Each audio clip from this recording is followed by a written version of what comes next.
Welcome to our monthly Learning People Q&A. This is a chance to get some answers for yourselves for questions that hopefully will really matter to you as individuals in terms of taking the next step in your career or looking to upskill. When you registered, you'd put across a number of topics and areas of interest for yourselves. And that's from how AI is shaping the industry, opening up new opportunities, and the practical steps that you guys need to build those skills to be able to make the career change. I think it's really important that to bring to light for everybody that this is a space for yourselves to get answers and for us to be able to bring some stuff to light for you. So we want you to really be involved as much as you can. There's going to be a couple of interactive polls that we're going to put up through the whole webinar, as well as if you have any questions during that, please stick them across in the Q&A box at the bottom, and we will do our best to either try and get them into the conversations or do our best to try and answer them at the end. But we'll see how we go. I think we've got some really exciting panel on this month's Q&A. So we've got Sophie, who's our Senior Career Services Consultant. We've got Vita, who is our Student Care Consultant, who works with our students post-enrollment to make sure that they go on the right journey.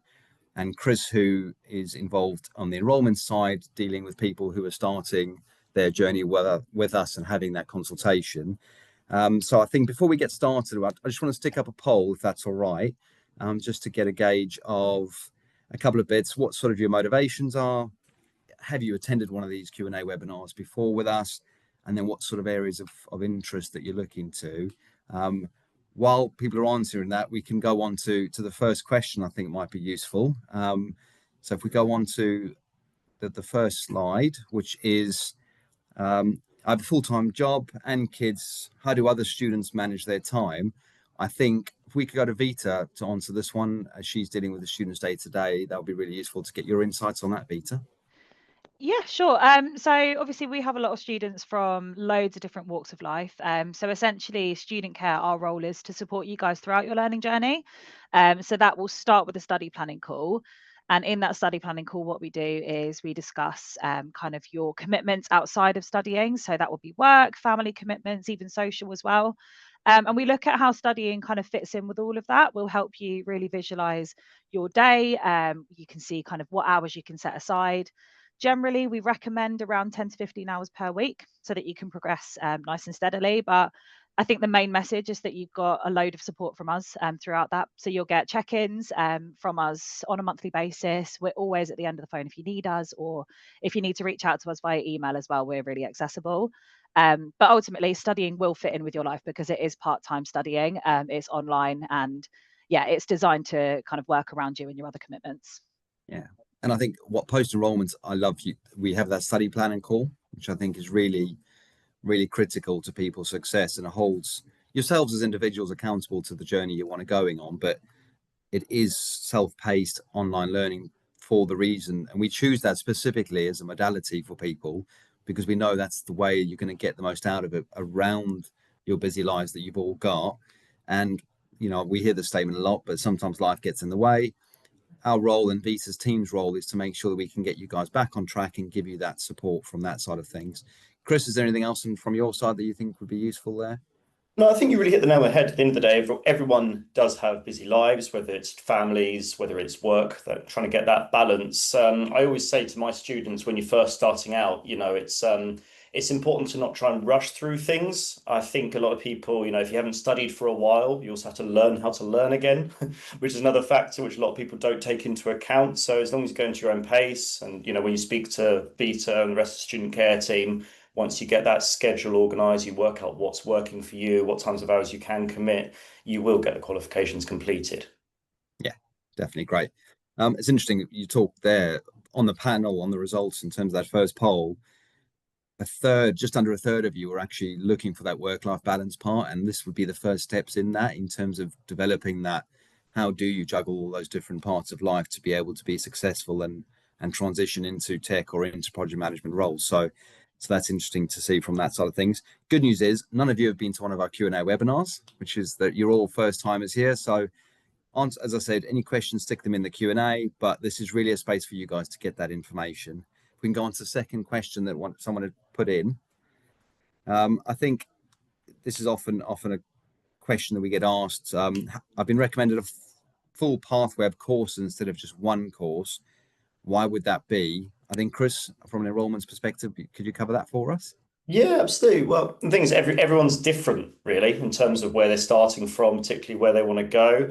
The conversations that we've had with students on the phone, some of them have already got some good hard skills in terms of the tech side of things, some have good soft skills. But this is why the initial consultation is so important. At the end of the day, we could put you onto a pathway which, if you've got a certain salary requirement, you are going to need to be more specialized. And don't get me wrong, we do have students that do start off with a single qualification. And then perhaps they want to then upskill themselves later on. So it's really down to that initial consultation, making sure the pathway is tailored towards the student. Yeah, and those pathways are designed to take you from ultimately a lot of the time from a entry level person into that industry all the way up, and that's why it's a pathway as opposed to just selling you a single certification. There are some individuals that we do that, and it's right for them, but ultimately vast majority of our students go on that pathway because they want a journey with us, and we want to make sure that they're most placeable. Sophie, on career services, you could probably talk a little bit around sort of the value of having more than one certification. Yeah. I mean, so from a career services point of view, we work with students from their first certification. So although you're put on a pathway, actually you'll have support with us from that. But kind of from our advice and guidance, we would certainly encourage people to continue with those studies. The more certifications you have, it's an incredibly competitive market out there at the moment. So if you're looking to get into cyber, project management, whatever that looks like, the more certifications you have, the more you're going to stand out. So although we work with you from that first certification, actually part of that is around then supporting you to continue to finish those other certifications. So actually once you've done some of those entry level roles or wherever you start, you can then progress. And one of the best parts of our role is to watch people to progress and to move on to those more senior positions. So yeah, the more certifications you have, the more you can develop in your career. Yeah, perfect. Actually, we just had a question from Jade come in, which is relevant to this in terms of they were talking about could they become a business consultant in the long run with doing the project management pathway, and the answer is yes if you're doing the right blend, right? And it's about adding value to a business as a business consultant. So I think making sure that you're getting that element right for that and those pathways. But that's why we have a consultation to be able to tailor what your aspirations would be there, Jade, and actually how you then would become a business consultant on the back of what your aspirations are. Next slide, if that's all right, on question 3. This was sent in. Have students found jobs when they don't have experience in the field? I think, Sophie, straight over to you on that one, I reckon. Yeah, so I guess the first answer is yes, actually. The majority of our students that we work with are career changers. So we work with students from all sorts of backgrounds that don't necessarily have those direct experience in project or tech. But actually, one of the things that all of our students do have is transferable skills. So when people think they have no experience, actually they absolutely do have experience.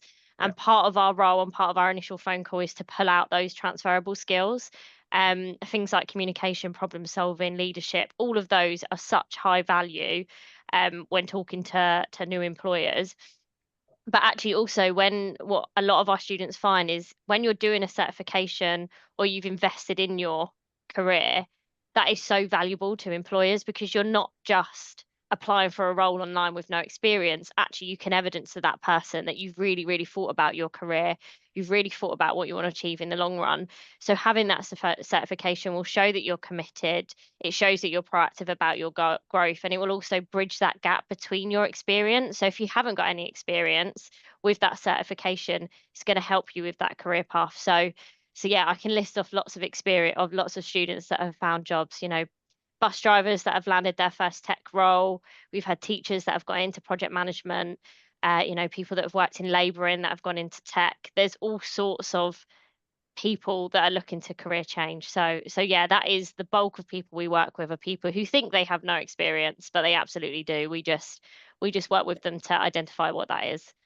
Yeah, we've got a great story of someone enrolled with us he was a team manager within an ombudsman, working with complaints and challenges. and he enrolled with us 5 years ago. He's now head of web development for a web agency, and he got his foot in the door by working through the course, applying himself really well. So he's a great example of that. Right, one of the big topics of the day is around AI. So I'd love to stick up a poll now, if that's all right, just to get people's thoughts and where they're at in their AI journey. Because we've had 2 or 3 really relevant questions around that. So I thought it'd be good to get a gauge of what people are, where they sit, what their expectations are, and then we can go through the questions. So while that poll's being completed by yourselves, if we go to the next question. So how in demand are AI skills to employers? So if you're on the coal face of this, it'll be useful to get your insights and what you think. Yeah, I mean, very much in demand. I think, across all industries, it's not just project management and tech, the AI. I think if you go onto social media, you go online, you watch TV, we all know that AI is very much in demand. When we look at job descriptions, when we speak to employers now, employers are looking for people now who can understand, use, manage AI to streamline processes. We know that. So actually, particularly if you're looking to get into tech, we know skills like Python, prompt engineering, data analysts, all of those skills are really, really developing. So that's why it's key to really invest in those AI certifications now. But also project management, when we look at those job descriptions now, there's a real demand for project management who can really understand AI. AI tools are being integrated into roles now. They're being used to automate processes, to streamline timelines, but also from a career point of view, we've done a lot of research in the team around employers expecting people to use AI as part of their employment process. So I talked to a lot of people still see it as a bit of a barrier, but 70% of employers expect people to use AI when they're going through the application process. So we've done a lot of work, and part of our role in career services is to really support our students to understand AI and to understand how it can really benefit them in streamlining their applications. Things like cover letters, CVs. The more focused they are, the more likely you're going to get an interview. And the better you understand it, the more you can use it. So not only is it really important, you're seeing it more in roles now. I think it's 32% of companies now are already hiring AI related roles. That's huge, and it's only going to develop more in the next few years. So actually, in one aspect of it, AI is in job roles, but also from an application point of view, the students that I see that use AI are far more successful in landing those positions. So the more you're on it now, the more successful you're going to be in the future. Yeah, and I think there's always this apprehension of everyone thinking AI is going to take our jobs. It's the complete opposite. What AI will do is make our jobs more efficient, and being able to apply AI skills into your day-to-day jobs, whether it is you're looking to go into tech, project management, whether you're wanting to go into even coding, data analytics, all these areas that we love getting people jobs in. It's about being able to demonstrate how you can use the skills.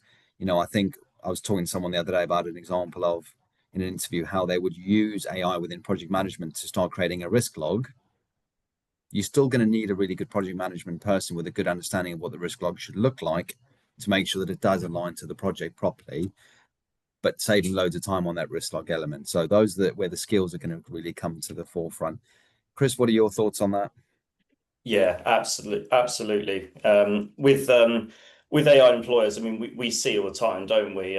With sort of how many of us use ChatGPT on a daily basis just to make things a bit easier. At the end of the day, AI is really integrating itself into our everyday lives, and it's certainly not going anywhere. I think I actually read an article just yesterday, and it was NVIDIA, and they have just invested $100 billion into OpenAI. So the tech giants are seeing it as well. So employers as big as that, we're certainly certainly making an impact there.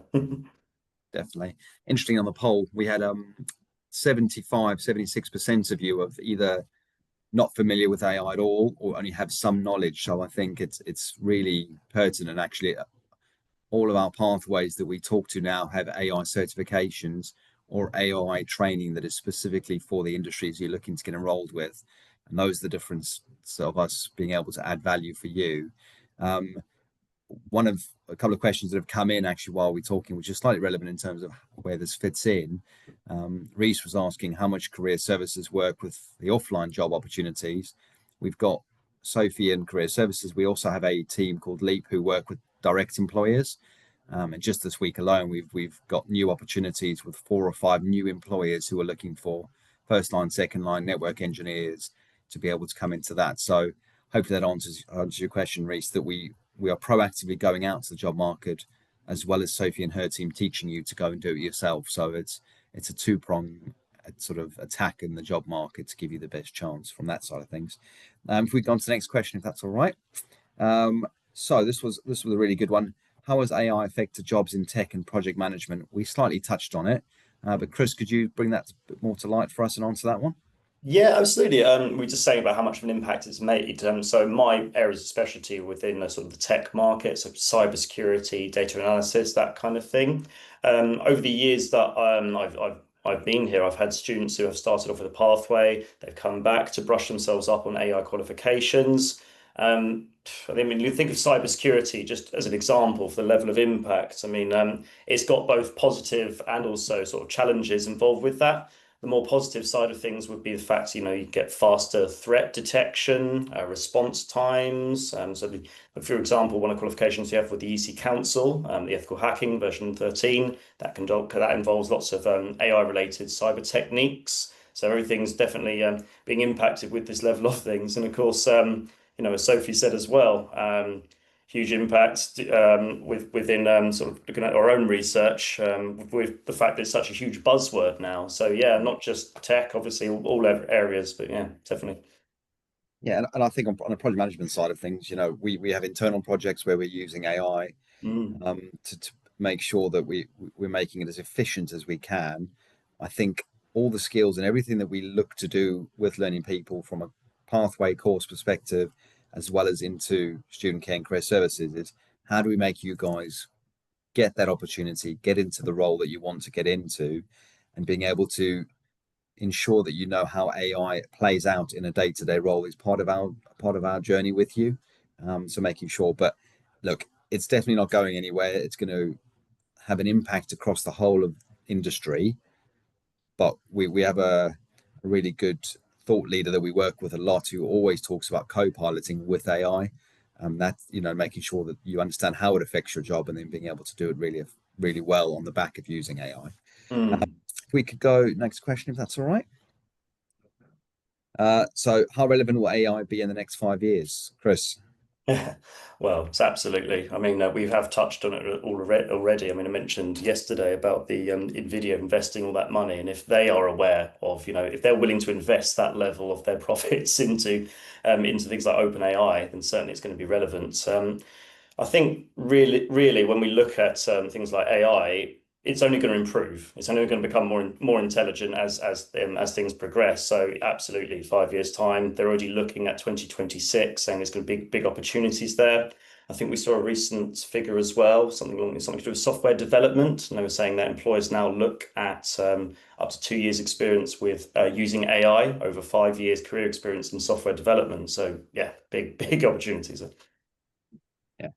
Peter, you finding that in terms of from your side too, around how much you think it'll impact the roles that you guys deal with and speak to people on a regular basis? I mean, yeah, in a huge way. We obviously have our AI courses implemented in the pathways now, just to prepare students for, when it comes up in a job opportunity. Ultimately, in our training as well, we have Ask AI assistants and actually the use of AI to actually support students throughout. So it's a blend of learning in a way where you have got the online mentors, but you also have, if you have quick questions that you need answers to, you can use AI as that tool to support you. So even things like that are going to be really crucial in building those skills in the future, not only whilst you're learning, but actually in a career as well. So yeah, I mean, in answer to the question, yeah, it's going to be extremely relevant both in learning and in a career. Yeah, right. Thank you. Next question. I think this was sent in, and it's probably, Chris, you probably back me up, as one of our most asked questions.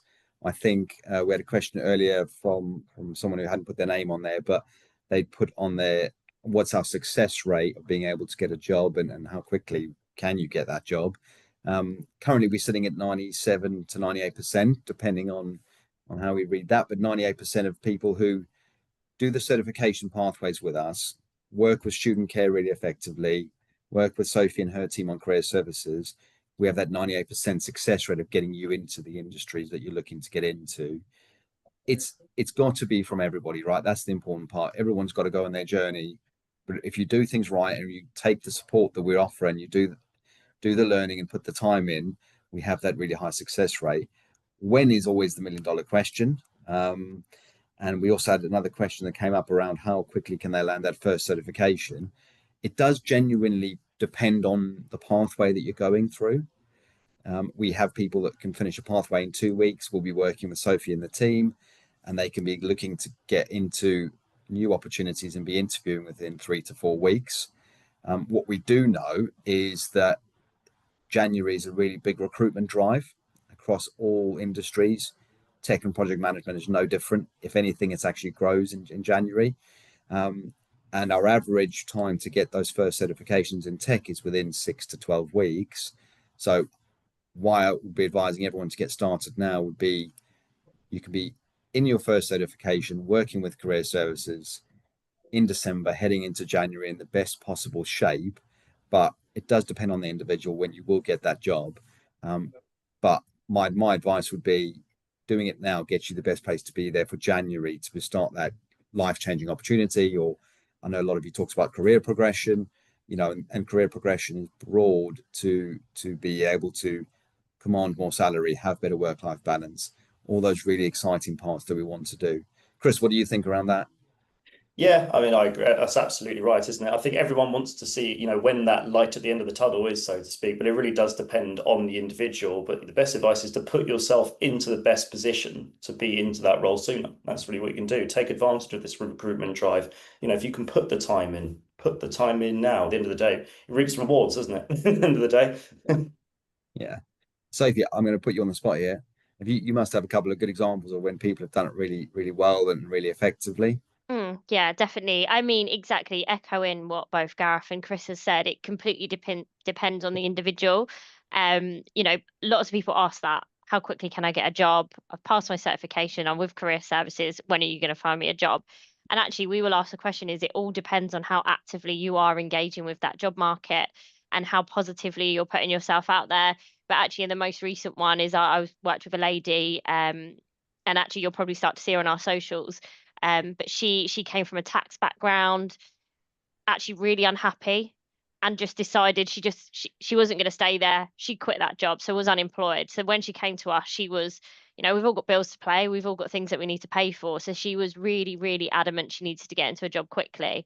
And actually she listened to all of our support, she engaged with our webinars. When we gave her feedback on her CV, it may not have been something that she had done before, but she engaged with our feedback. She listened. She attended all of our masterclasses, and actually within 4 weeks, she's now starting in a company within project management.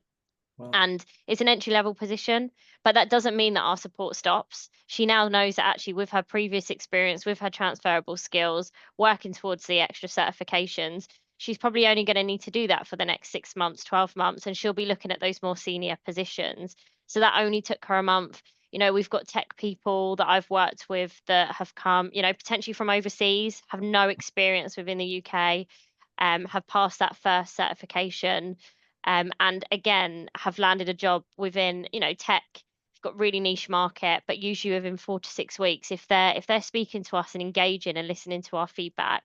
We've had people that have gone to work for the royal household. We've had people that have worked for entry level roles within the NHS.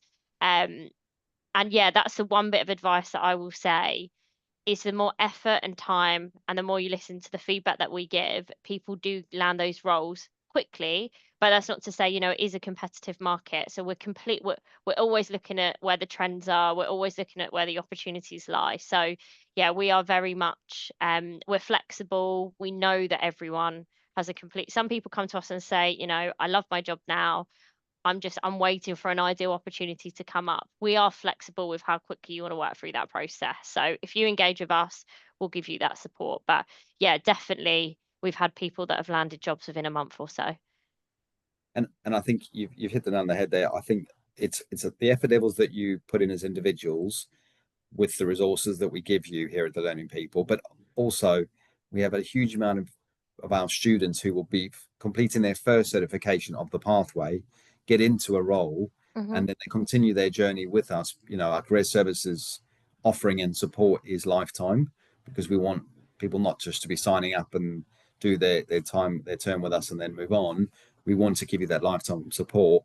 And I think we find a lot of our individuals who were placed and we supported previously are going on now 12, 18 months later to get that second role and break into bigger salaries and bigger opportunities by doing that. So I think it is important when you get that first job, and I think that's obviously everybody's priorities probably on the call, but also that journey that you go through, the ongoing support. How do you get second job? How do you get that second certification on that? But it's online, self-paced, right? So the quicker you want to do it, we've had individuals who are not working at all and they treat their studies as a full-time job, and they're doing 30, 40, 45 hours a week. And we've got people who have 2 kids working full-time who are doing 5 to 10 hours a week. That speed and journey will be related to where they're at and where you are as individuals, and going from there. We've had some couple of questions also coming in, which I think are really, really useful. Gary's asked a question around, does age play a part in securing a role, or will previous experience count? Previous experience definitely will count. I think Sophie touched on it earlier. The demands, and I think this is across the World Economic Forum, around the demands for communication, critical thinking, analytical thinking are right up there with actually the certifications that we provide to you. So we've recently added some more content and some more training around communication and critical thinking. And what Vita's team and Sophie's team will bring to light is the experience that you've got. How do you bring that to the forefront of an employer to secure you a job?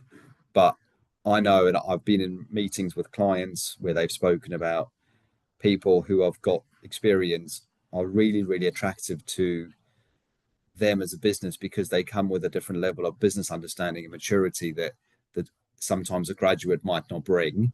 Graduates bring different experience and different skills, but definitely I wouldn't think that would be a barrier for you securing a role, Gary. So hopefully that answers that for you. Can I just add a point to that as well? We talk, and I think I talk a lot about it, but we talk a lot about entry-level roles. We work with lots of students that are at the later end of their career and they've decided, you know what, I want to do something a bit different. If we would never tell, we look at your CV, and it's not about necessarily if you've got experience and you've worked for a long period of time. We're not going to necessarily say, well, just apply for entry-level roles. We have lots of examples where we've worked with students that are more senior and have more experience, and they have landed themselves, mid-level, senior level roles. So again, it comes back to that flexibility. So a lot of people have asked me that question, and people do see it as a barrier, but it's certainly not a barrier. We would just tailor that service to you to kind of align the role that you would like to get. Perfect. And Reese asked a question that you've pretty much answered perfectly there for us. Do people transitioning into project management get into roles? Are they only entry level, or can they get into more senior roles? I think you've hit the nail on the head there. We will tailor the service, and it's about bringing to light where you add value into an employer, and making sure that you're applying to the right levels of roles.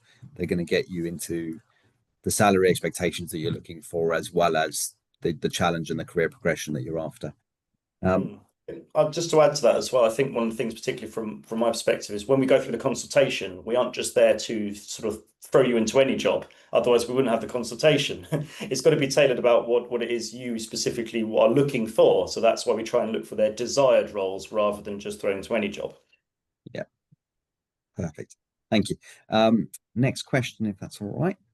Fantastic. So you're all very excited. There's lots of good things we're talking about. The payment side of things, and obviously making sure we can offer the right options for you. Our organization as a whole is trying to close as many of the skills gaps and give as many people the opportunity to get enrolled with us to be able to go on the journey and secure that role. Chris, you're on the sort of day-to-day enrollment side of things, so looking at different solutions. What payment plans do we have? How does that work? Yeah, absolutely. Again, it's a big question we get asked a lot of time on the phone. The main thing to focus on, we are there to benefit your lives, not make it more complicated. We are very fortunate in terms of the different options that we have. You know, we've got 12-month plans up to 48-month plans, depending on the eligibility. We have something that will work at the end of the day. I think when you are thinking about a pathway, you do have to think about what you want in terms of the end goal. So like future tense, but also you need to think about what's right for you right now in terms of the affordability factor as well. So that's something that we definitely take into account. Yeah, and we've got options as Chris mentioned. There, a large majority of our students will pay the course up front and know that's done. But we do have a huge amount of options, anywhere between 12 to 36-month finance options. Some are interest free. So we have flexible deposits that you can put down to get started today. Couple there, Lookman, you've just asked in terms of the course cost and what the payment plans look like. Your career consultation will cover that off. We have a huge amount of different pathways, so it would be probably not great for me to give you a cost when I'm not sure exactly what your expectations would be. But if you haven't had a consultation, we can set that up. If you have, I would go back to your career consultant and be able to cover off that. But Chris has touched on it, making sure it's affordable for you if it's on a monthly basis. What we also have is a large majority of our students will go on a monthly area when they do that monthly payments, secure that role into tech or into project management, and then there's no penalties for paying it off quicker. So once they're earning more and they're in a better position to be able to do that, they look to pay it off sooner, and clear that off. So our job is to give you as many options as we can to be able to get you started with us on the journey and to be able to close the skills gaps that we're looking at. And in terms of skills gaps, Aziz asked what course in IT has the highest shortage and what's the salaries for those. Chris, could you cover off where you think the biggest demand in IT at the moment is? Yes, certainly. I mean, I think a lot of the industries, so the biggest ones that we look at realistically are cybersecurity, data, and also cloud computing. But there is actually quite a sort of, they all come together in some sort of way with cybersecurity. You know, what do you think they're stealing? It is data. With cloud computing, all data is stored now on the cloud, and most of it anyway. So there's a big crossover between all of them. So there are all good options. Certainly, those would be the top three. We did get shown a very recent statistics say that sort of AI and big data is going to be where the industry is. However, yeah, at the end of the day, it's also going to be looking at where you think you're going to be best in. So there's always demand. Yeah, and we operate in areas where we feel we can get you the best opportunities. So we won't ever be putting courses out there where we don't think there is a demand or a shortage. Chris is right. Data is a huge one. I think data feeds the AI beast. Absolutely, wouldn't exist without data. Yeah, exactly. Without data being clean, managed properly, presented correctly, AI platforms and AI language, machine learning, and all those areas that we talk about a lot on your courses won't exist. You know, so I think data is obviously a really big one, but I don't think you can't pick up or log on to any news channel at the moment without seeing what's happening with Jaguar Land Rover as an example. That cybersecurity attack is costing millions and millions. So they've extended the shutdown on it. Yeah. There's talk of 2.2 billion a year that they make that they're going to have to be paying out to their suppliers to keep them going. There's huge repercussions, and having good cyber security people in businesses like that is really, really prevalent and going to be good. So I'm confident no matter what you're looking for in the IT world, where we can provide you a pathway, we'll definitely tick a box of a shortage on that. I think we move on to almost to our last question before we have any others that people want to ask. Before we do that, if we could just do a quick poll, the last one of the webinar, if that's all right. And it's a really quick and short one. But just, have you had your career consultation already with us? And if you haven't, would you benefit from having one on the back of this call, and we can set those up for you? But this is my favorite question that we cover off every webinar, and it's always good to hear the answers on it. But I'm going to go around the room, if that's all right, and start with Vita. What makes learning people different for you? For me, I mean, I'm biased because it's my team and it's the support that you get from us. I mean, across the board, actually. So it's a really personable experience, I think compared to other learning providers, we're a lot more hands-on. So from the initial consultation, again, that is a one-to-one. You might have a couple before actually you get to enrolling. So we find out a lot about you in the first few calls. Once you do enroll, then you get the pleasure of working with us, where, as said, we do study planning calls, we do check-ins. We are there to support you whilst you're studying. And then actually from the last part of the journey, which is working with Sophie and her team and career services, and that is just ongoing for as long as you need it. So yes, whilst we're a big learning provider, we know our students and we know what they need from us and how to work with them. And we're all human beings at the end of the day, and we're here to support you. So that would be my thing. Love that. Who should I go to next? I'm going to go to Chris. Yeah, absolutely. With Vita, I think with the learning people, what makes us different, it is actually the people. We have some great people in this company. We all care. I will keep talking about the consultation call because hopefully a lot of the people in this webinar will have one themselves after this, and they'll see the difference. We're not just there to sell you a course. We're there to make sure we're putting you on the right pathway where every goal that you have can be achieved and continue to support you throughout the rest of your career. So that would be my side of things. Sophie, I reckon you're going to say career services. Obviously, career services, because that's my team. But echoing what both Vita and Chris have said, actually, I think, the people that work here, we are a big learning provider, but particularly when you get to us, it's not about just finding you a job. We really listen and we find out what you want to do. And we build great relationships. We don't just have one phone call with you and then sort of leave you to your own devices. We've done a lot of work recently on the processes within career services, and you have the opportunity to have one-to-one support with us. We do master classes. We get you talking to other students. We very much get that kind of whole group feel. You're not going through this. A lot of people, when they go for a career change, feel really alone. And that's what we try to avoid. So we try to, you've got us at the end of the phone at any point. You stay with the same career services consultant the whole time. So actually you build a really, really good relationship with us. And when people get those jobs, the best part, the reason why my team do what we do is because we want to see you guys succeed. So we're in it with you. We're shouting about your successes. So I think for me, that is what makes learning people different. It's you're not just someone that we're trying to get a job. We're actually listening to what you want to do, and we want to see you land a job where you're really happy in. And most of our students actually they stay in touch. So even if they're happy and they don't want to progress into a new role, often they'll message us on LinkedIn and say, "Hey, Soph, it's going really well." So yeah, we really take the time to build that relationship with you guys. So yeah, I think echoing obviously the career consultant call and what Vita's team and student care does, I think hopefully we work as a team to really support you guys. Yeah, I am at the risk of taking answers from all three of you there. Mine is you three and what you guys embody, and there's a reason we are so successful with our students is because of the attitudes that you three and that filters down to the rest of the teams that you work with. You three are a snapshot in terms of what kind of service you would get when you enroll with us. The enrollment call, Chris has touched on that, actually genuinely looking what you want to do with your career. Vita's team supporting that through, and Sophie. But the element of success, there's an email that gets sent to the whole business every time somebody secures a role in a new career or new situation with their name on and how successful they've been in that journey, because that's front and center of what we do. And I think we're not just a course provider.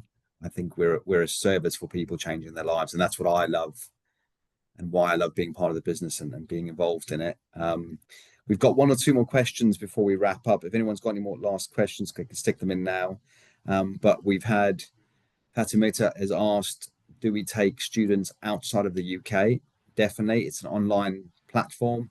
We have offices in Australia and New Zealand, but you can enroll from anywhere across the globe with us. A lot of the certifications and pathways that we operate in and have partnerships with are globally recognized for that exact reason. And we want people to be able to do a pathway with us, go to America, go there, secure a role within a cybersecurity role. And those certifications are all globally recognized because of that. So yeah, we'd welcome anyone from any part of the world to be able to enroll with us. And then we've got one last question. While studying, is there mock exams for each course you study so that you can make sure that you've digested that information? Beta, could you cover off in terms of what the mock exams are? Yeah, so well, depending on your course, a lot of our courses do have exams attached to them. So the ones that do, yes, absolutely have mock exams embedded in the platform. We actually ask our students to aim higher in their mock exams so that they can aim for the best possible success in the official exam. You can attempt that as many times as you like. You can review your questions with the online mentors. You can speak to us about kind of how your mocks are going. We can offer kind of some revision plans alongside that as well. So yeah, we ask that you complete your course content first before you focus on any exams, work through your mock exams, and then yeah, you're pretty much exam ready. So in answer to your question, very long-winded, yes, you get mock exams. and the platform's got multi-modality, right? There's lots of different ways to learn, but you're right, Reese, that was a really good question. You need to be able to demonstrate that you're retaining it rather than just have to regurgitate an answer because you've got through. We want to make sure that you understand it. So there's different ways that you'll learn through that. But some really, really great questions. I think that wraps up all the questions from that we were sent in before, as well as all the questions that were sent in. I can't thank everyone enough who's joined today's webinar, and we had some really, really great numbers. I can see 87% of you have not had your consultation yet. So we'd be really, really keen to support that. And 87% of you have then on the back of that said, yes, you'd like a consultation. So we can definitely facilitate that for you. If there's anything else that people want to ask, feel free to link in with any of us on LinkedIn. We're happy to answer any questions or facilitate any, information for you. But thank you for taking time out of your lunch breaks or whatever you're doing day to day to join the webinar. And thank you to Sophie, Vita, and Chris for their time. And hope that was really insightful for all of you. And hopefully we look forward to you joining Learning People and going on the journey with us. Have a good day, everyone.